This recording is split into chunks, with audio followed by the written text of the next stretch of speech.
everyone, Dr. Al here making your week 8 video. And if you hear a small sound, it's my TA over here. She's hard at work, so I apologize for her snoring. If you hear that. But without further ado, I will get started. Okay. So this week, we're focusing on stratification in the United States and globally, focusing specifically on social class and poverty. So I'm going to do some housekeeping, review, lecture, exit pass, and reminders. Midterm exam 2 was last week. Make sure you're checking the gradebook on eLearn to see what your score was. And then remember, if you've earned under 70%, you can do test corrections. Now, some students who are in the C plus range have been asking me about test corrections. So if we get to midterm 3 and you're still hovering in that C plus range and you want to do test corrections for one of your midterms, email me and we can have a conversation about that. If students are willing to do the work to earn a grade that they might need to for GPA purposes and that sort of thing, for financial aid or whatever the case might be, I am happy to entertain that conversation if you're willing to meet with me outside of class. So just be aware of that. I'm caught up with grading, including discussion posts 1 through 5, but I am still working on providing individual feedback for discussion posts 4 and 5. So be on the lookout for that. I will get to that as soon as I possibly can. In terms of upcoming attractions, you have chapter quiz for chapters 9 and 10, and then discussion post 6 on surviving minimum wage is also due this week. As always, if you have anything you'd like to share with your classmates, feel free to email me or start a for fun discussion board in eLearn so that you can do that. Okay. In terms of review, I'm doing something a little different. I'm not going to review material from the textbook. I want to talk about discussion posts, specifically the rubrics and guiding documents and grading. So up until this point, I've been very generous with grading and I haven't been very strict about following the rubric, but this is your last chance, okay? From here on out, starting with discussion post 6 about minimum wage, I am going to be pretty meticulous about using the rubric to grade, and I will take off points if you're missing stuff from the rubric or from the prompt. So I want to make sure before I dive in and I start doing that, students hear from me what the expectation is. And remember, I've sent out a couple of emails about this, so this should not be a surprise if you're paying attention and reading the communication that I send out regularly. So the first email I sent out, this was weeks ago now, I provide examples of how to properly cite our textbook in text, both if you're just paraphrasing things or if you're using a direct quote from the textbook. And then I also showed you what our textbook should look like at the end of your posting in your reference section. I used ASA. You can use APA if you would like. They are very similar, but that email is there for you to utilize. So I would encourage you to maybe save that information as a PDF or a Word doc so you can have it printed or pulled up whenever you're working on discussion posts to make sure that you're properly citing the textbook. Okay. And the other email I sent out, I noticed when I was playing around on eLearn in Student View that the viewing of the rubric, at least on my MacBook, is wonky and hard to read. So I took all of that same content from the rubric, nothing has changed in terms of content, and I reformatted that rubric so it's a little cleaner and a little easier to read. And that is a Word document that I emailed to the entire class maybe last week, I want to say. So make sure you print that or have that pulled up whenever you're working on the discussion post so you can sort of follow along, and it will help ensure that you don't forget anything that you need to include for full credit in your discussion posts. Okay? So here's sort of an overview of the guiding document stuff. Make sure you include an in-text citation and reference citation for the source from which you got your information. Again, see my class-wide email with details and examples that are specific to our textbook. At a minimum, you will be defining key terms from our textbook in each discussion post. So at a minimum, our textbook should be referenced in text and in your reference section. And then, of course, if there's a requirement in the prompt to include outside sources, those should also be cited in text and in your reference section. Or if you just want to bring in outside sources because you think it'll help strengthen the position you're taking while you're writing, that's also appropriate. Please note that all discussions require one, an initial post, and two, meaningful responses to two classmates. So this is not, hey, I liked your post. That doesn't cut it. You can say that, sure, if that's the way you want to sort of ease into your response to your classmate, but you want to make sure your response to your classmate is substantive. So you want to talk about specific points that they make, and then you want to say what you think about those things, again, not based off of your personal opinion, but based off of class material. Your individual initial discussion posts must be at least 400 words of content. It's helpful to draft everything in Word because in a Word document, it'll show you how many words you have written. And then I believe when you post something on eLearn in the discussion board, it'll actually tell you how many words you have there. Your initial discussion post should also be based on reading and research. This is not an opportunity for you to share your opinion unless you can support it with scholarly evidence. And so that's not random websites or random articles. These are scholarly evidence, okay? That means scholarly journal articles that have been peer reviewed that you find on Sinclair's library website. This might be data that you pull from a government agency like the FBI's Uniform Crime Report, for example. These are the types of things we're looking for. You should also include content from the textbook and or e-lesson/lecture, like the lecture I'm giving today, which must be properly cited using ASA formatting. You can also use APA. Again, there's an ASA formatting guide on eLearn, and I also emailed that to the entire class earlier on in the semester. And you also want to make sure you're properly citing any other required sources. Be sure to define all course content before proceeding to apply it. You should be demonstrating your sociological imagination and your ability to apply other content from the reading and e-lessons.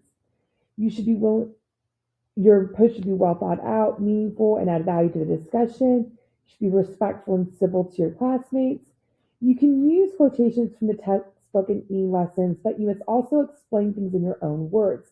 And if you're asked to give an example in the prompt for that week, do not use examples from the book or from the lecture and eLearn material that you've reviewed. Some topics may excite emotions and strong reactions. You likely have your own opinions, but only include them if you have scholarly evidence to support them. And then finally, you may use sources beyond the textbook and e-lessons, but make sure they are reliable and you're applying them appropriately because you understand the findings properly.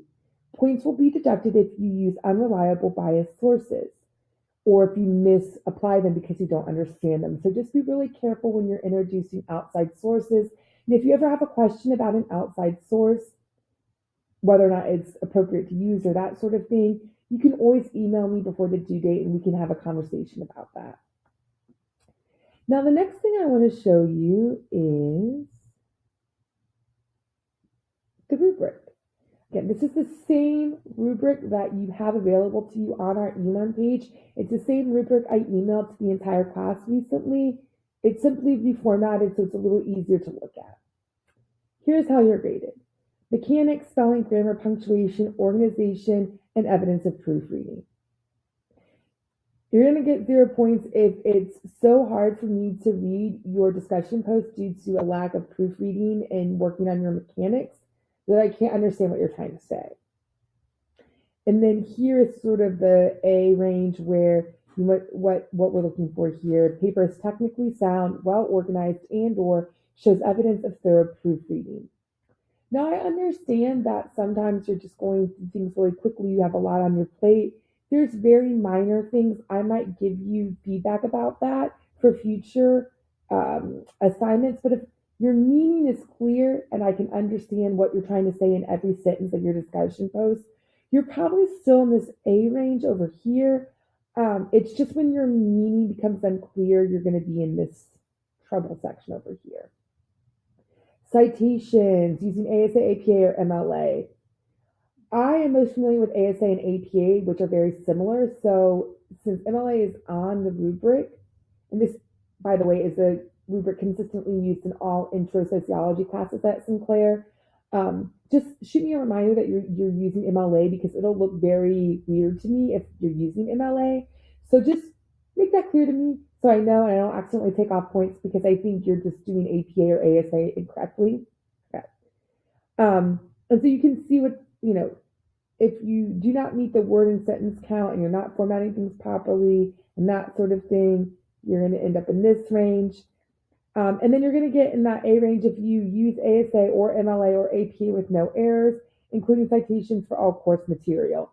Now, sometimes you might have something that's a little bit hard to cite, and if it's not exactly perfect, but you used it in text and you attempted proper in-text citations, and you also have all of your items listed in your reference section, I might give you feedback about things to fix in the future, but if you've attempted to do everything correctly, you're probably going to be in this A range. It's when you are missing things or you simply don't have in-text citations and or you don't have a reference section at the end of your post that we're going to start to get into this range over here. And this is one of those things I've been seeing a lot of across all 5 of my classes.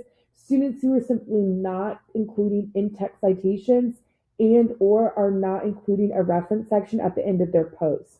So you have been warned up until this point. I am not taking off points for that. I will start taking off points from here on out. So from discussion post 6 onward, you will be graded for that. I will use this rubric and I will take off points for missing that sort of thing. Support, incorporation of course material and or required sources besides the sociological imagination. Again, making sure you reference the textbook when you're defining key terms from the appropriate chapter.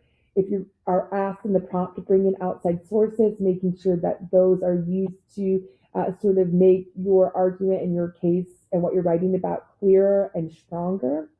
And so you can see what that A range looks like. Student uses a good deal of supporting material from textbook / e-lessons and other required sources and explains and overtly applies each concept. And so you can see how I'll be grading, finally, and sociological imagination. So as early as the first week of classes in the course overview survey you had to complete, there was a question that explicitly asked you about the sociological imagination. So students have known since week 1 that this concept should be included in every single discussion post. You're not going to get in this A range for this particular section if you're not doing that. So if you don't define or overtly apply the sociological imagination, you're going to get very minimal points in your discussion posts versus if you want that A range, the sociological imagination will be woven throughout the discussion posts in a way that enhances the analysis of that particular topic, okay?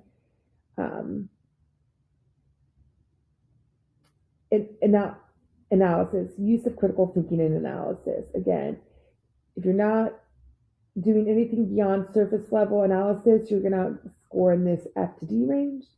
Versus if you have an analysis that sort of examines the issues in depth, identifying multiple unseen processes that are at play, you're going to get in that A range. And then when you are graded on your replies to your classmates, as I sort of hinted at the beginning of this part of my video. So make sure that your replies demonstrate critical engagement with the original post and use this course material effectively. So if you are missing a reply or you only did one or you didn't do any, of course you're not going to get points for that. And then you want to make sure that you're meeting like all of the word count and everything like that. So you've been warned. I hope that this is a good moment for us to sort of all learn about what you should be doing. And without further ado, we will dig into chapter 9. So I just want to point out that when you interview for a professor position, like I did, you all know that this is my first semester here at Sinclair. You often have to do a teaching demonstration. And so my teaching demonstration was on stratification. So this slide is the beginning of the teaching demonstration I did at Sinclair. I always try to utilize things like that in the future if I can. And so here we are. So the investigative questions that sort of inform chapter 9 in this conversation around stratification include: what is social stratification? How is social class reproduced? And how does it change? All right. So social stratification is systems of inequity that organize categories of people into hierarchies, reflecting intersecting lines of values and power based on race, class, gender, and other identity categories. Social stratification persists across generations, and there are different types of social stratification. So there's closed and open systems based off of ascribed and achieved status. Now, some of these identity categories listed here are not as easy to change, and we've also discussed them in depth, including stuff related to gender. So I won't belabor those points. I want to focus more on social class and issues related to wealth and income and that sort of thing, because that's really the focus of chapter 9. And so a closed social stratification system means there's very little, if any, room to move into different spaces, into different social classes, versus an open system, there is sort of this ability to potentially move from the group that you were born into. So an ascribed social class is one that you can't out, like you're born into that ascribed status, that ascribed social class, and you can't change. Versus achieve, if you are able to do well for yourself, you can achieve a different social class. So those are some important distinctions. And your textbook in chapter 9 has some other definitions related to social stratification that you should review. Now, if you are able to achieve a different social status, the social class, that's called social mobility. So this is change in class position from one's family of origin. You're born in a particular social class based off of your parents and your family's social class, but you can achieve social mobility through merit, through working hard, and change your social class. And there's different types of mobility as well. Now, of course, this leads us to a conversation about poverty and wealth. So poverty is sort of broken into two different types of poverty. Absolute poverty, which is the deprivation so severe that it puts day-to-day survival in jeopardy. So this is this concept of like being so impoverished that you don't have access to your basic needs being met, like food, water, clothing, shelter, that sort of thing, versus relative poverty, which is not having the means to live the lifestyle of the average person in your country. So if you think about someone in the United States living at or below the poverty line, probably we're going to have some sort of social services involved, food stamps, assistance in living, arrangements and paying rent and that sort of thing. But it's precarious. Maybe you're couch surfing or you're living with relatives and your name's not on the lease and there's 6 of you living in a 2-bedroom apartment. Like those types of things can still relate to relative poverty. And then wealth is the value of money and assets a person has from, for example, inheritance or salary. So it's not just income. Oftentimes when we think about socioeconomic status or social class, we tend to think about someone and the job and the profession they have and how much money they make annually. And that's certainly a component of all of this, but it's actually not as important as wealth, in particular inheritance and other assets like home ownership, car ownership, any sort of investments you might have. Those things actually become much more important when we're talking about social class, because let's say you have 2 people working at the same company in the same role, making the same income. And so we tend to think of them as belonging to the same social class, right? But one of those people came from a more affluent background, their family's wealthy, they are or have inherited, the family home and maybe some other wealth. Then the other person, again, they have the same job, the same profession, and the same salary. They came from a more impoverished background, and their family does not own assets. They are not going to inherit a house or any other form of wealth, even after their family members die. If the economy takes a hit and both of those folks find themselves unemployed or have some other type of financial hardship, the person from the more affluent family is probably still going to be financially successful, even though it will be a setback. Their social class is probably not going to change. However, this other person who grew up more impoverished, that doesn't have those assets and that intergenerational wealth to fall back on, that's going to be much more of a hardship for them to bounce back from, and it might take them down into a lower socioeconomic status, even though they still have, the profession and the experience and this quote unquote good job or this good title. If their income goes away, that can really hurt them in terms of their social class and that sort of thing. So that's why wealth is so important. Okay. In terms of class and system, so class is a group who shares a common social status based on factors like wealth, income, and education and occupation. And then a class system is based off of class. So this has to do with the social standing someone has based off of their social class and other social factors and individual accomplishments. Now, there's another type of system that's a caste system, and it's much more rigid. A caste system is a system in which people are born into a social standing that they will retain their entire lives. This is described. You're born into a particular caste, and no matter how much you achieve, and no matter how well you do for yourself, you cannot go up that caste system. And so, if you think about traditional systems that are in place in like India, that they had a caste system historically. Now, mediocrity is a system where, sorry, a meritocracy is a system where people succeed based on their talents and their achievements. In most Western countries, certainly in the United States, we like to think we live in a meritocracy where if you work hard enough and you have merit, you will be able to move up the socioeconomic status ladder, so to speak. A lot of that derives from the American dream, which is the idea in the United States that if people work hard enough and pay their dues, they'll achieve their goals in the end, which oftentimes in the United States, those goals are directly connected to financial success. However, we know it can be much more challenging to climb up the socioeconomic status ladder, even if you work hard and you pay your dues and you sort of have merit and achievement.